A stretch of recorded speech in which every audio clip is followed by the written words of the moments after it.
Hello, and welcome to our lecture today for Introduction to Hindu Religions. This course is called Hinduism and Hindu Categories, but I'd like to make a caveat at first. If I seem a little frazzled, it's because I spent the whole morning trying to get everything set up for this video and having a lot of breakdowns. So when you're teaching online and when you're learning online, some days your computers just go down, your internet goes down, aspects don't work, things need to be updated, and you feel like, oh my goodness, how can I ever get this done? But you just have to figure it out. You go to a different place, you find workarounds, you update your software, and you take a deep breath and know that this is the nature of any type of sort of technology-based learning and teaching. So I just wanted to say that if you feel like it's all crashing down and it's really hard for you with the technical stuff, it happens to me too. It happens to all of us in this situation. So try to do your best in the face of technological problems, but the show must go on. So our lecture is in 3 parts today. You'll notice in general when I lecture right out of the readings. This is for a couple of reasons. One, the readings allow you to get the context you need for me to help you process them and then do something else with them.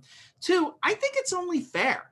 I think if you're going to do reading, it should immediately be in the lectures. And I think that professors do better when they stick as specifically as possible to the materials that they have assigned to sort of keep the scope of the course manageable. One thing I'll also have you note is I will regularly, as is academic convention, refer to articles and sources by the author's last name. So today I will be lecturing on Doniger, Ramanujan, and Narayanan. So who is Wendy Doniger right off the bat? Well, Wendy Doniger is a Sanskritist and a mythologist, and she's a longtime professor at the University of Chicago. In fact, she was my dissertation advisor. So in this, I'm sort of in her lineage. We have this word in Sanskrit called parampara, or lineage. It means this after that.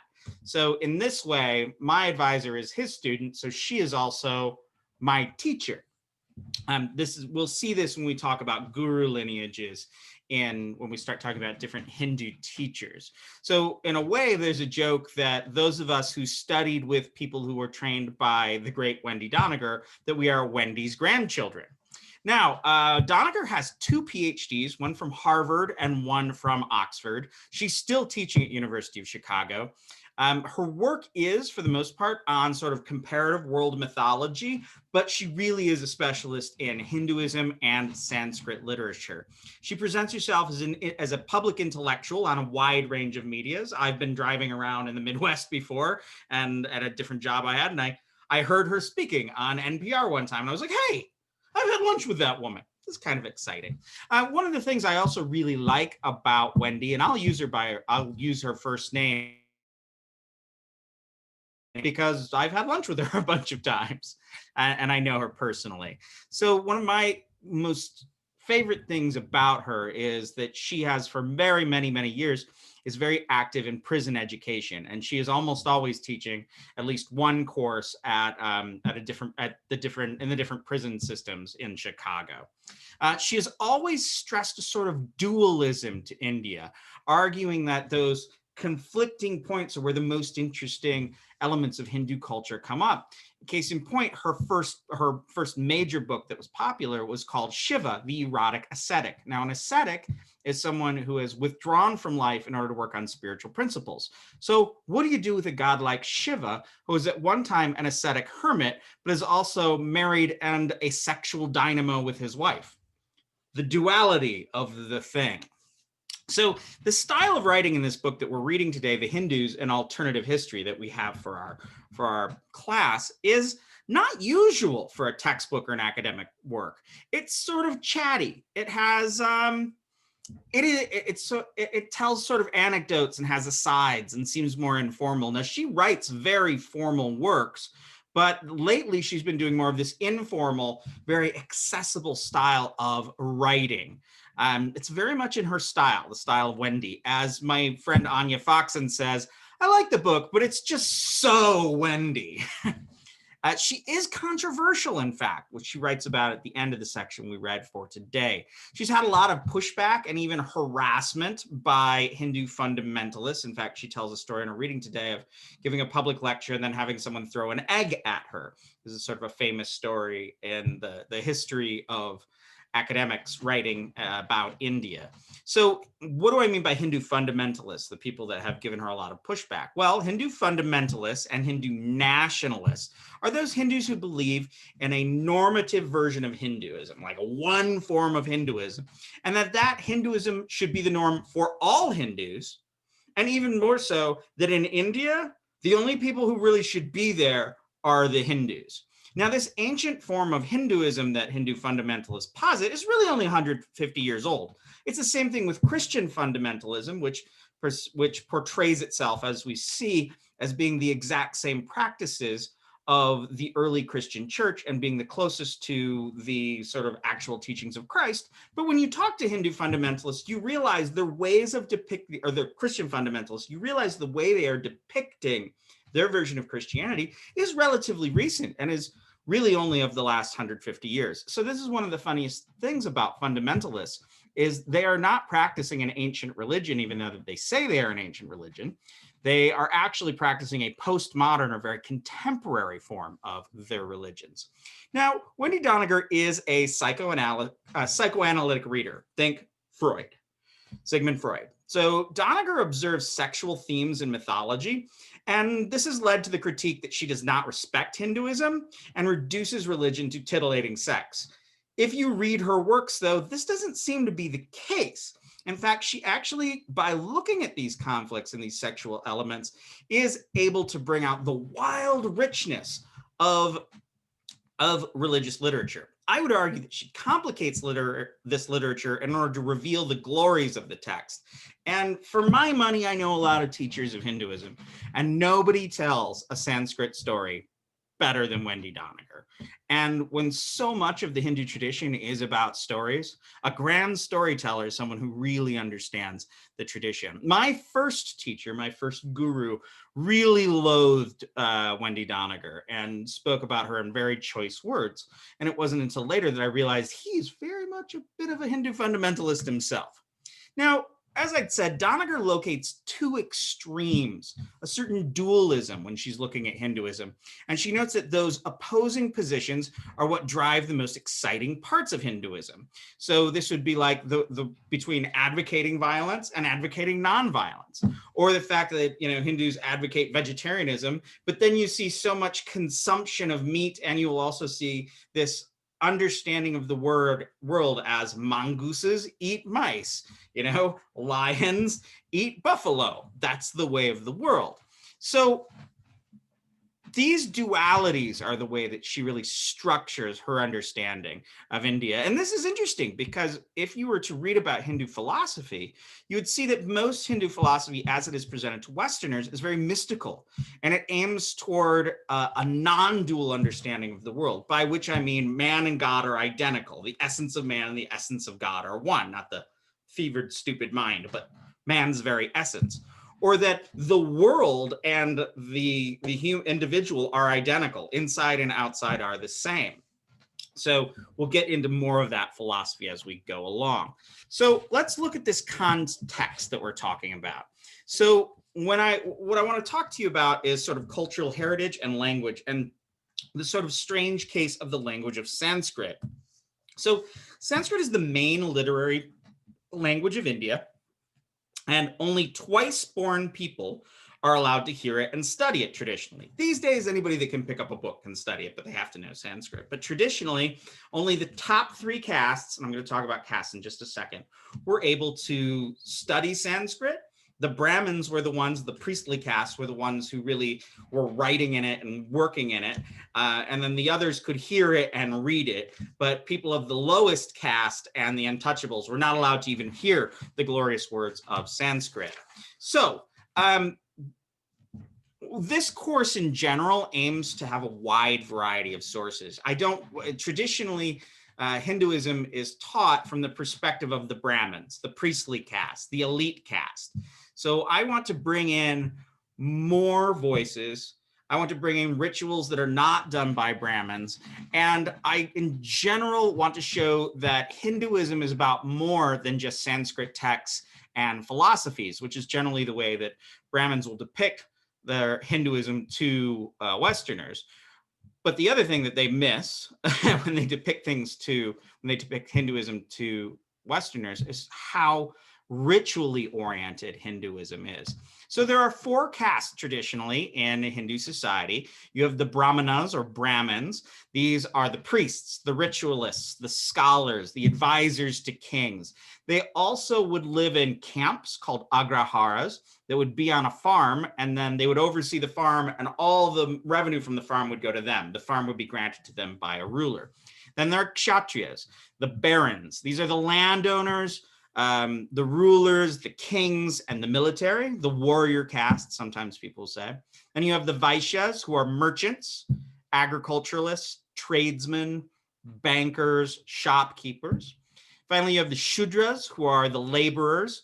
These would be folks who work the farm, who build the thing. The unskilled labor would be the term. And then finally, you have the outcasts or the untouchables, for which we use the term Dalit now, which means literally the oppressed or the pushed down upon. And these would be folks that are outside of the caste system or are considered incredibly impure in every way. So we're going to read a lot of Brahminical stuff, so sort of texts that are in Sanskrit in translation by Brahmins, and we will look at the Brahmin perspective, but we're going to try to uncover the worlds of other non-Brahmin Hindus, and in fact, the perspectives of Hinduism from non-Hindus as well.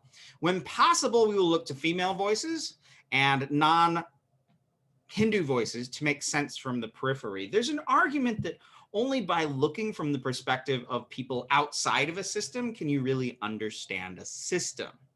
So when we're talking about religion, we'll talk more about the nature of religion and religious studies as we move along. I want you to understand that religion, as we are studying it, is a cultural product. So religion is made by humans.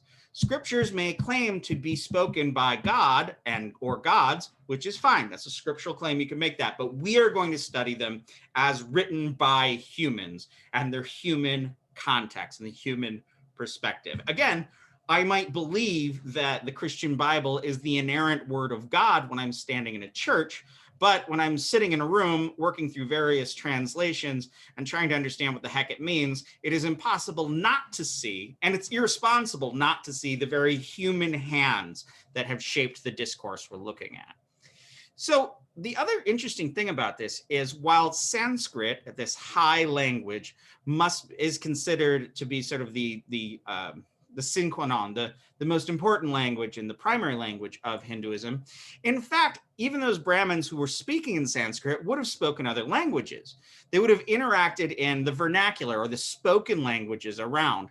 As Wendy Doniger says, it's really hard to say, please pass the butter in Sanskrit. So a Brahmin priest outside of ritual would not only be speaking the vernacular language around, but he would be interacting with all of the other people around. If you're a Brahmin, you don't just talk to Brahmins. You will be interacting with all sorts of other people. In fact, the non-elite, the vernacular, the spoken languages, this is actually the mode of lived experiences, of lived religions. In religious studies these days, we talk about lived religion a lot. Lived religion is religion that is acted out, that is embodied, that is done with bodies. It is done in a local context, and it's done on the ground. Lived religions are not scriptural, though they may be textual. By this, what I mean to say is lived religions are how religions are actually enacted in the world. So what is this funny language called Sanskrit? Well, the term itself, Sanskrit, means Sankrit. It's put together well. It's constructed.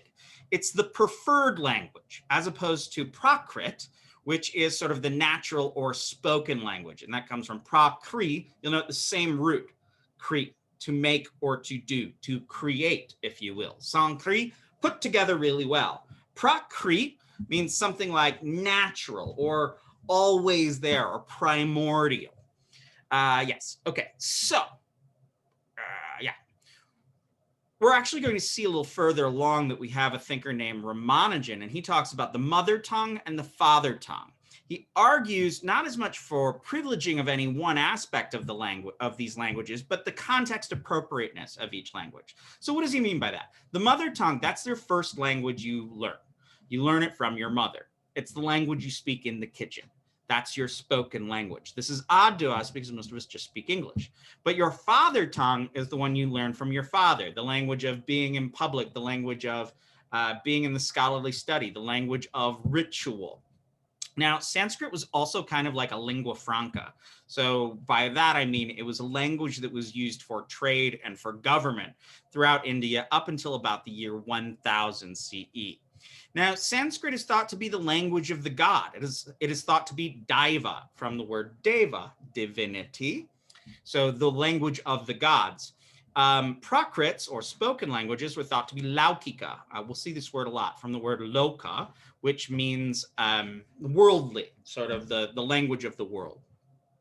The very script that you see on the left, by script, I mean that like we have the Arabic script of eight, or not the Arabic, but whatever we call our English letters. And so the script, or your lipi, in the Indic forms, lipi. So that's the sort of your alphabet. And that very one is called Devanagari, which means the city of the gods. I clearly mistyped there, and we see Devanagari. So if anybody's named Dave, Devanagari is your city.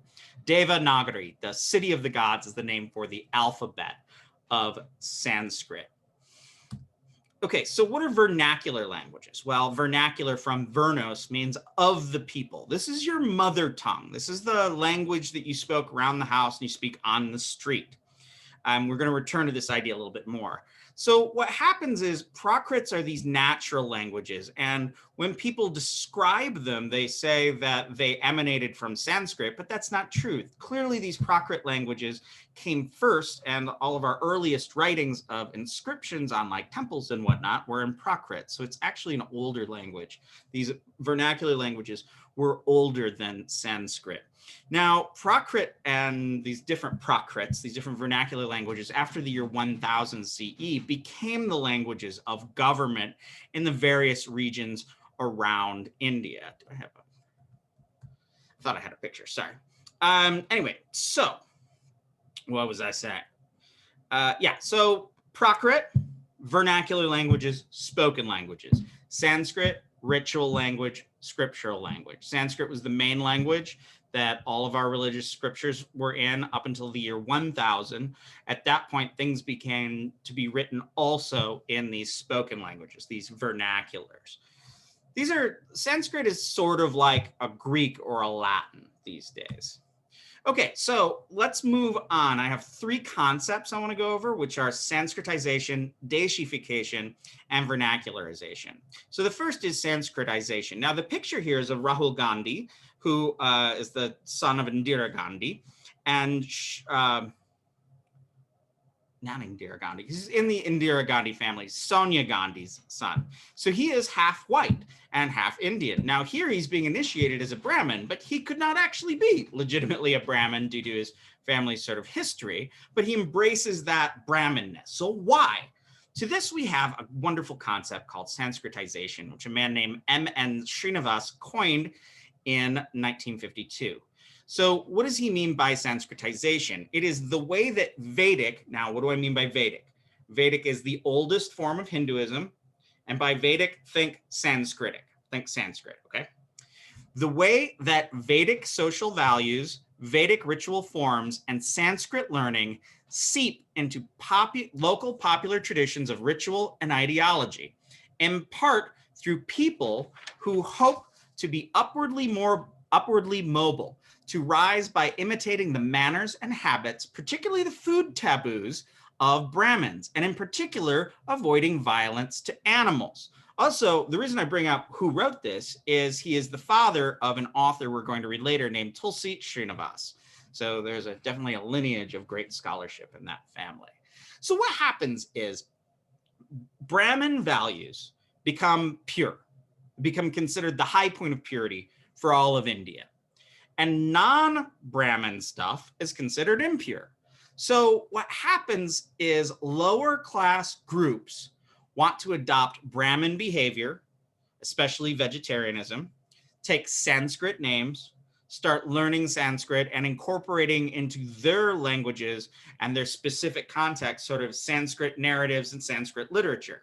This is a means towards social development. If you act like a Brahmin, if you are an outcast and you act like a Brahmin, over time, your social class structure can change, can be better. So you imitate the more sophisticated to become more pure.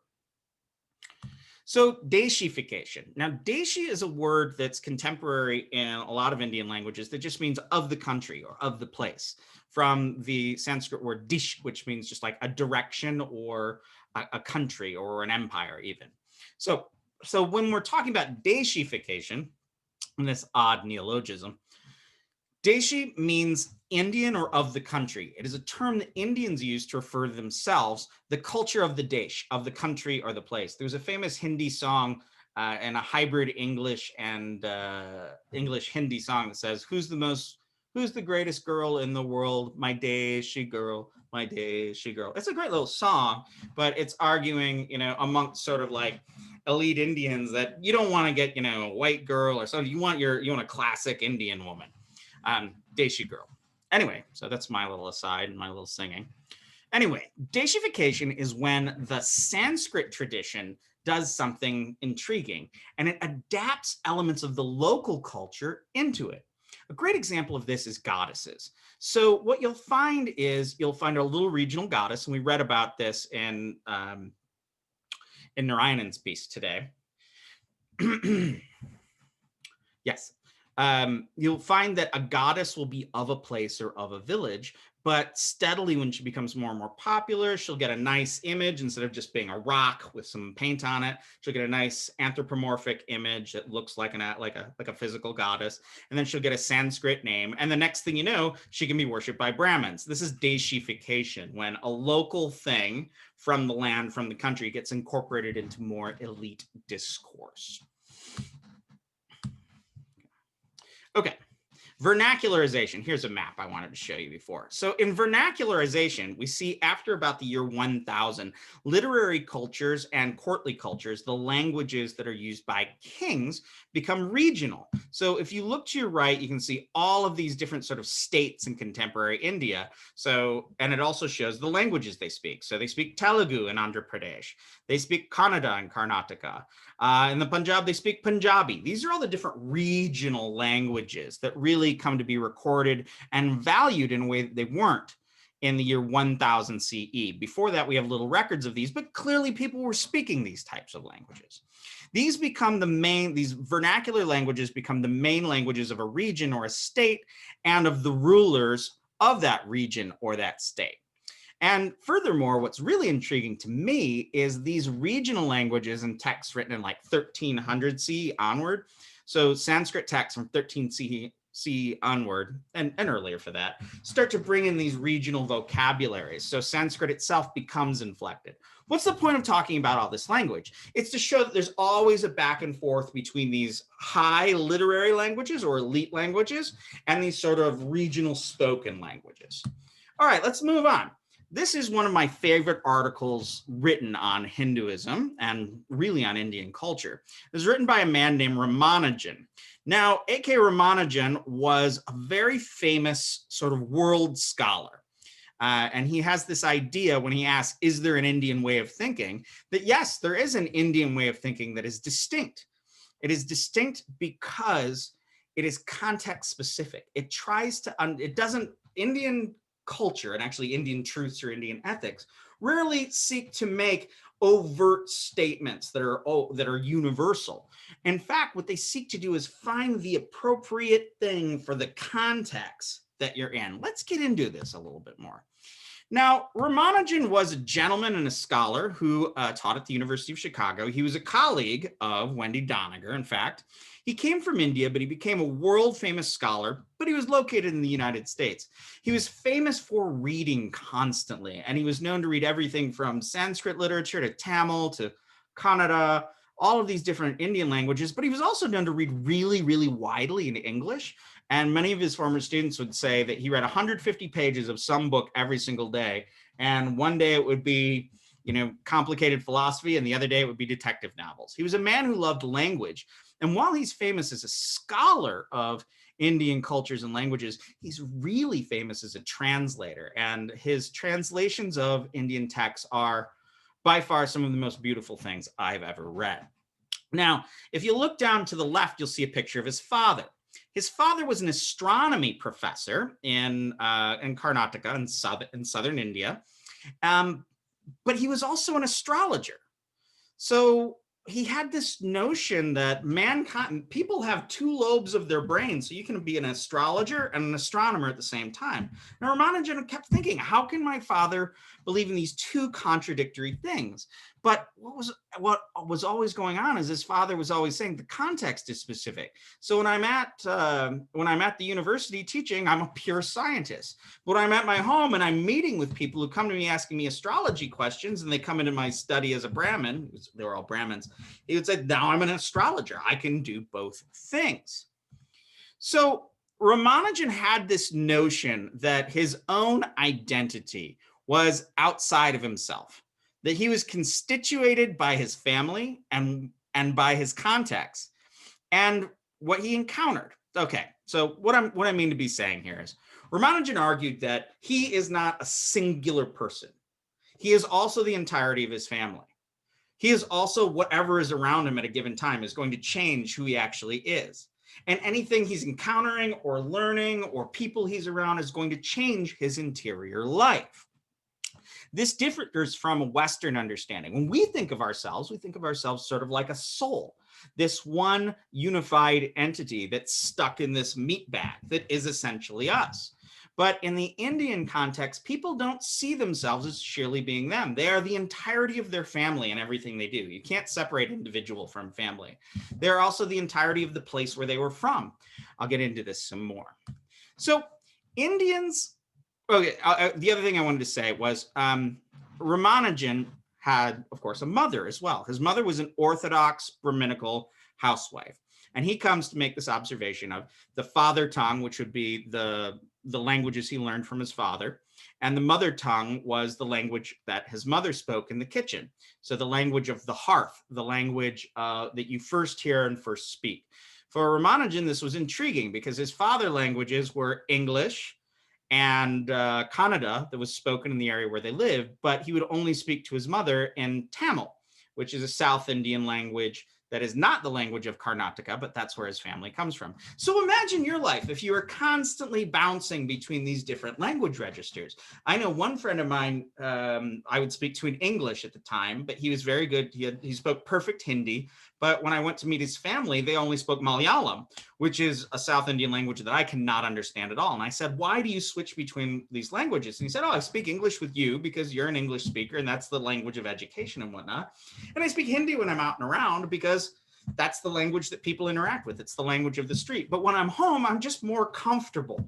You would always say that I'm more comfortable speaking Malayalam. I speak to my family in this language.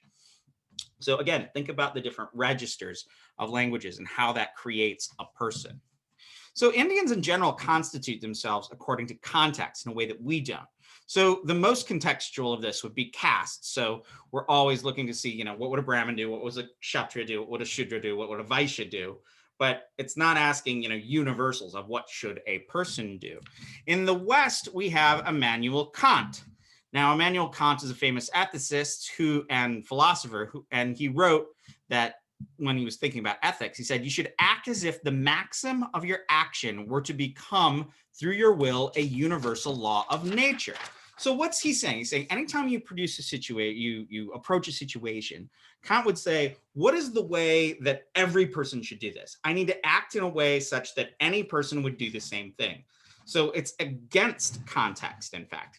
It's saying you need to find the universal truth in any situation. Now, Indians would not argue this. Ethics are kind of based on context. So it is acceptable for a Kshatriya to eat meat, to drink, to be sexual, to be violent, but it is not appropriate for a Brahmin to do this, who needs to be pure, who needs to be vegetarian, who needs to abstain from violence. I mean, I don't need to say that. So we see this worked out in literature in a number of ways. In the Mahabharata, which is the great Indian epic, and we're going to read a translation of it later in this class, there's a battle between good and the wicked.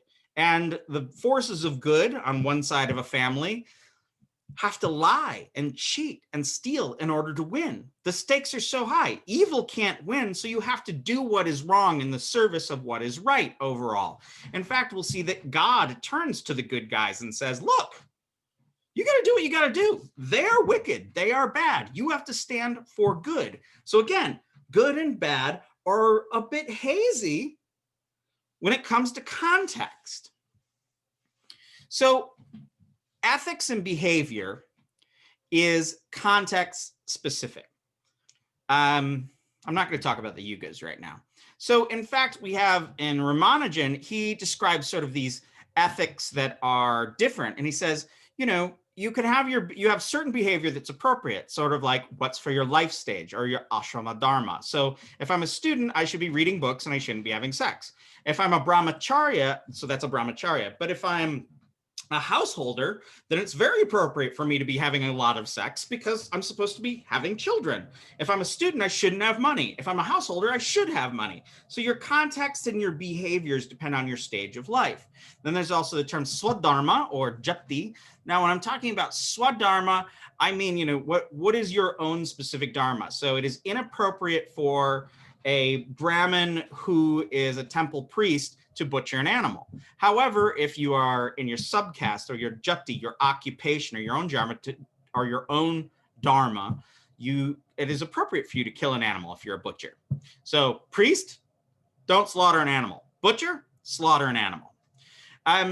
Now, one cool thing is there's also this notion of apadharma, which is the dharma for what happens when you're in distress. So if you're a Brahmin and you're fallen upon by bandits who want to beat you up and kill you, then you can fight. Normally, you can't fight. See how all this works? Depending on your context and your situation, you can act in different ways. Now, Ramanujan goes into this really cool thing that we don't have time to get into today about how in Tamil, so that's a literary language of South India, they describe all sorts of images to describe the interior life, but these images aren't metaphors. These images demonstrate how the interior life is different than the exterior life. You can go back and look at some of the poems that he brings forth, and I think this will become clear to you. There was a really phenomenal anthropologist named Valentine Daniel, who also taught at the University of Chicago. And he said that the very soil of the village, he was Indian despite his Western sounding name, he would say that the very soil of the village where he was studying made a person who he is. So you are the place you come from. And he described going and living in a village and becoming more and more one of the villagers. Now, he was related to the villagers he was studying, but they would say that it wasn't enough for him to be a part of their group. He had to be in there. He had to eat the food. He had to be in the world. He had to be in that specific place to really connect to them. Again, your identity is based on your content, your context. And the example he also gives, Ramanujan gives, is of some anthropologists who are studying the people of Orissa, who are in the far east of India. And he said that when Orissa people describe a person, it's not based on essential characteristics, but their behavior. So they would say, when asked, you know, what do you think of John Smith over there? They'd say, he brings sweets, not that he's a tall guy. So the point here is you can have essential characteristics about you, but they're more interested in what you do. So they wouldn't describe me as, if I'm in India, what's a good example of this? They would say the one who studies Sanskrit, not they would call me the Western man. I can't think of a good example right now, which is too bad. But I noticed this in the way that Indians will often describe people. They don't talk about essential characteristics, but they talk about things that people do, people's tendencies and people's behaviors. So the thing is, we Westerners see ourselves as being sort of independent, to be free of context. But Indians are always looking to their context. The family is the self. You have a familial self. So your father and your brothers are with you in everything you do. The family is carried with them everywhere. And the family is in everything we do. The family, I had a friend who always used to say that her family was like gravity. It could not be escaped and it was everywhere. But we as Westerners, we think that we come to a certain age and we move off and away and our family is no longer with us. So we seek a sense of independence that a lot of Hindus would not really understand. So another opportunity to look at context is Ramanujan tells a story about this great god Prajapati, and he says da, da, da. These da sounds are heard by different entities differently. So when the gods who are given to pleasure as they hear the first syllable da as damayata, control. The anti-gods or the demons who are given to purity hear dayadhavam, which means give to others. And humans who are given to greed, they hear datta, which means give to others. Sorry, let me say that again. I said that wrong. When the gods hear da, they hear damayata, have control over things. When the demons who are cruel hear da, they hear dayadhavam, which means be compassionate unto others. When humans who are prone to greed hear da, they hear datta, which means give to others. So while the gods may say the same three syllables, they're interpreted according to context, and they have a truth according to context. In the modern world, in fact, we see that more and more people consider themselves to be very Western, to be neoliberal in their sense of politics and economics. And we move toward a sense of freedom, towards a sense of being free from context. So let's look at a few elements of the way that religion can be free of context in this modern world. You can get books really easily. They're just printed. You just go and get them. Now, if I want to get an ancient book in India that I want to study, I have to go to a specific place, talk to specific people to get a copy of that text and understand that text in a context of other texts around it, instead of just going to the library and pulling a book off the shelf. These days, anybody has full access to news and media. You can hear about everything around the world as opposed to only understanding things that are very much around you. There's a famous song called the Tirupati Suprabhatam. Now, this is a song to wake a specific god in the morning, so the god will start on his day. These days, it's sung on the radio every morning on All India Radio. Now there are temples, not just in India, but in the US. So the temples are sort of free of context. We can read philosophy in a book, and you're going to learn philosophy from me, but you can read about it in a book. Once upon a time in India, the only way you could learn about philosophy or theology would be to find a teacher and learn from that specific teacher. Intriguingly, Indians are more religious than ever. The more they master technology, the more they find ways to do religion through technology, sort of free of context. So I can sponsor a puja ritual, even being in the United States. What does this all mean? But that context in our modern world is becoming less specific. So what will that mean for India and for Hindus? So don't take this argument. So we can't make this argument about context-specific thinking into a universal. We need to understand that this concept that I'm talking about here of trying to understand Hinduism as being context-specific, I want you to think about it in the way that this is a tool to understand India. So a lot of people will say that Indians are hypocritical because they'll do things they'll say one thing and then say another thing, or one god's one way and then they're another way. Or you have this understanding of truth and then you have this understanding of truth. But in reality, all of those truths are truths depending on their context. So when you start saying, how can Indians believe in heaven and in rebirth? You have to look to see that they talk about rebirth in one context and heavenly rebirth in another rebirth in another context. And in even other contexts, they'll talk about becoming free of any birth in general, what's called moksha or release.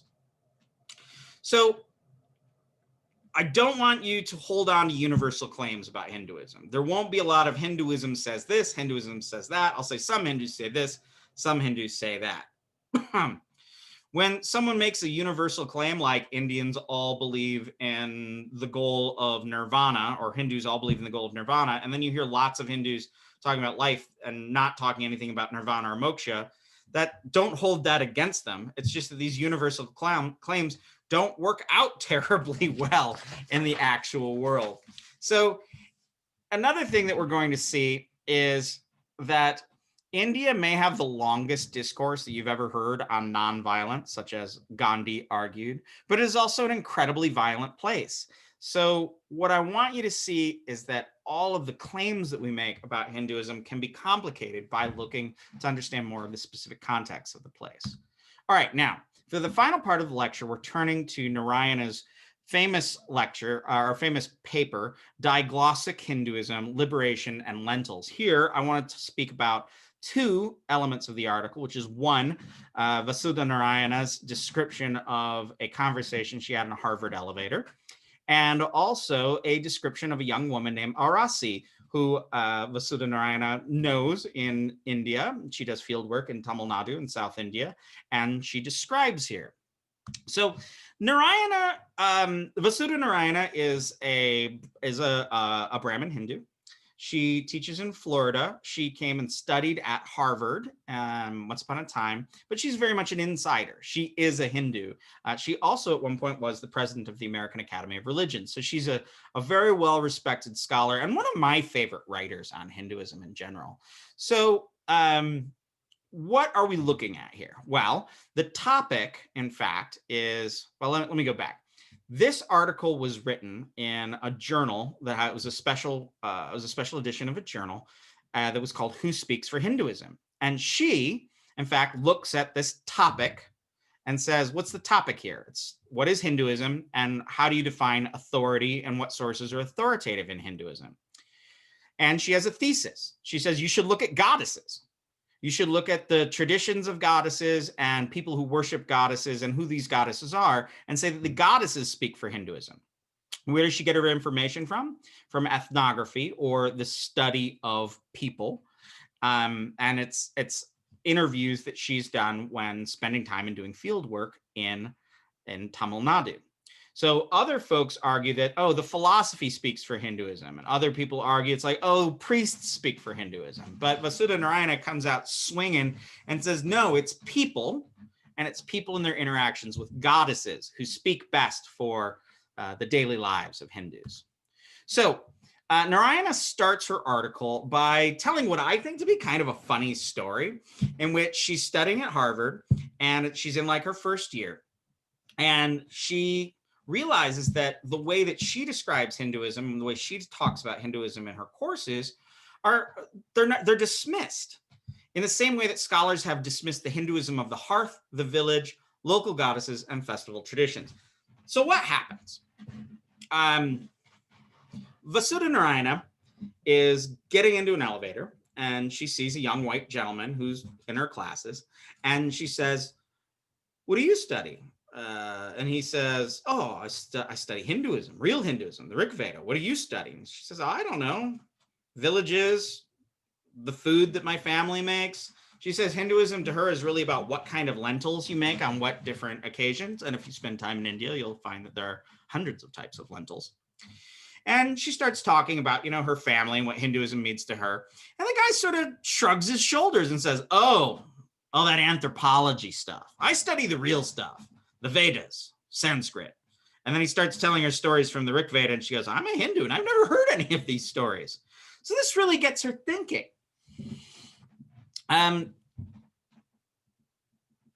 So the type of religion that this other scholar, this young trained graduate student is studying, looks a lot more like world religions. It doesn't look like an Indian context, but she's interested in that context. Now, this man's understanding of Hinduism is similar to the scholarly understanding of Hinduism throughout the many hundreds of years that it's been studied. Scholars have privileged the stories of Brahmins. They have studied particularly that elite caste of Brahmins and the rituals of them, mostly Brahmins from the north of India.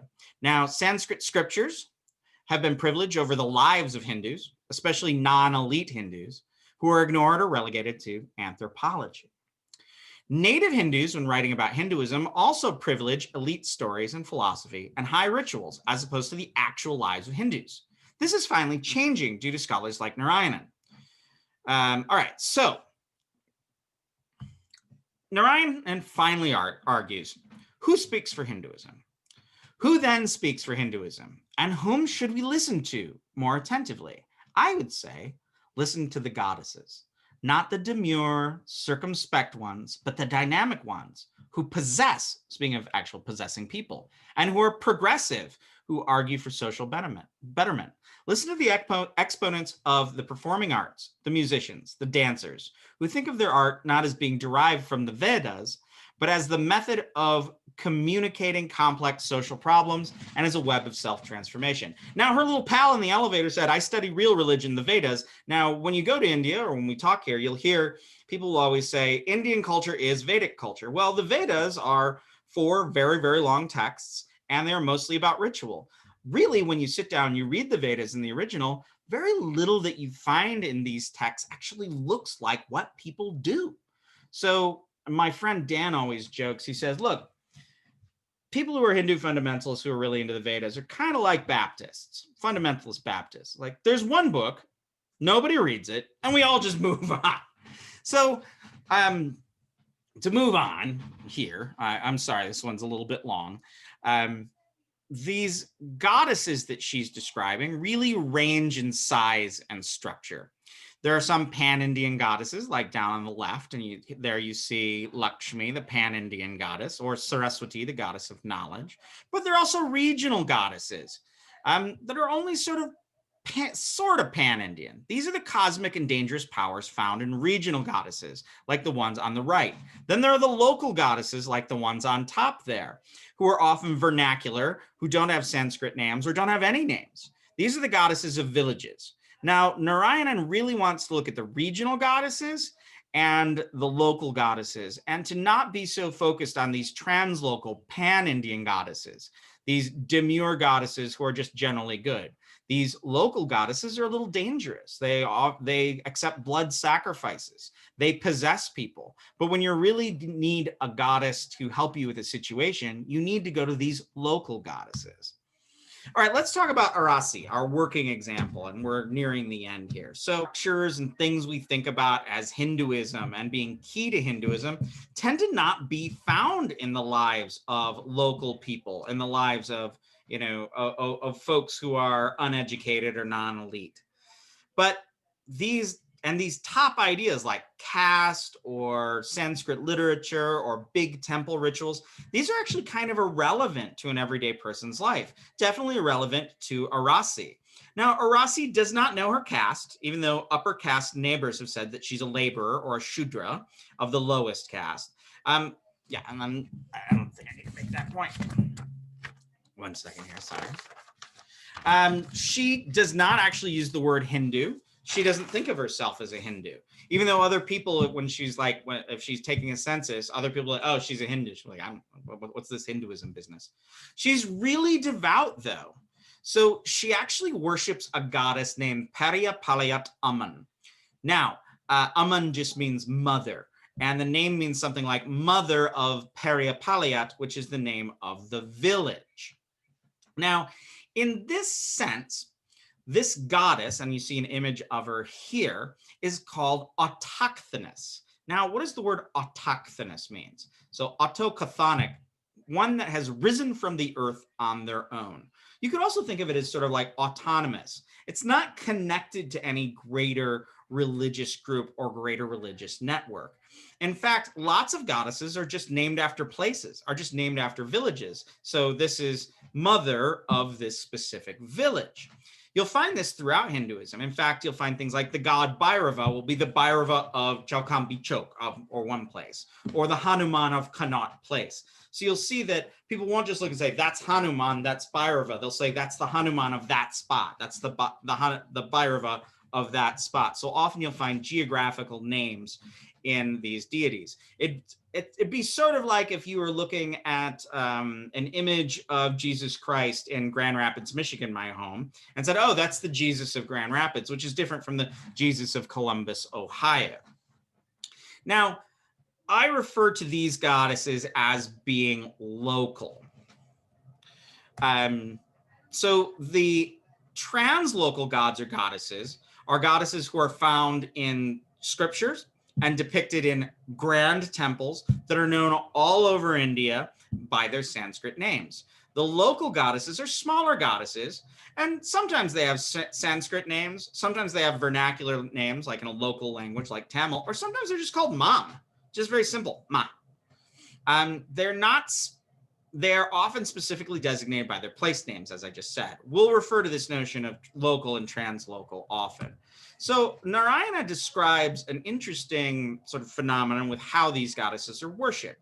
So during the month of Adi, which is between the 15th of July and the 14th of August, folks make offerings of rice to Periyapalayat's sister, another nearby goddess. So they go out of the town to another goddess in order to cool her down. Why do you need to cool down a goddess? Well, these smaller, more local goddesses, especially during the heated seasons of the time, it's thought that their temperature gets very great. They get angry and they get heated and they get uncomfortable, just like I feel in July or August in India. And at that point, they can, if they're not cooled down, if they're not made calm, they can cause disease or they can cause misfortune.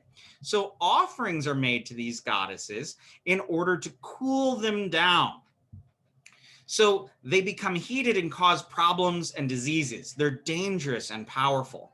Offerings of milk and of cooling substances like yogurts and whatnot, broken coconuts, yes. So these cool them down and make them beneficent and not hostile. In the past, when folks have failed to perform these rituals to cool down the goddesses, there's been quite a bit of illness that has followed. So there's a pragmatic aspect of this. Now on Tuesdays, Arasi goes to a Sufi Muslim dargah. What's a dargah? A dargah is a tomb shrine for a Muslim saint, usually of the Sufi persuasion. Sufi, for lack of a better term, is a form of Muslim mysticism. But these graves and these tombs of these saints become not like temples, but these saints become like local gods. So she doesn't know the name of this Muslim saint. Now notice she's somewhat a Hindu, but on Tuesdays she goes and worships in a Muslim place. She says that she doesn't know his name, but she knows that he is powerful. Now many people will argue that Hindus and Muslims have nothing in common. But in fact, many Hindus will attend Sufi shrines, the shrines of these mystic saints who have died but are thought to be able to dispense grace and miracles. Narayana also explains that whenever it's possible, Arasi goes to a larger goddess temple in a town about 50 miles away. This goddess is given a Sanskrit name, Adi Parashakti, the foremost and supremely powerful goddess, or goddess power. And she represents the ways in which goddesses evolve. Now, Adi Parashakti, in fact, once was a smaller local goddess, not unlike Amma Periyapalayat. So she, in fact, was a local goddess of a village called Maravatur. In the 1970s, men and women started coming to this place from all around India and calling her a high goddess instead of just a little goddess. This local goddess becomes identified with a high goddess named Adi Parashakti, who is found throughout India. Now, it becomes a very intriguing place. In the shrine community, there's even a male person, who is a devotee, and he is considered to be the goddess. How? He regularly is possessed by her, and he acts as an oracle. Now, this is a man, but when he's possessed in this way by the goddess, he becomes the female goddess.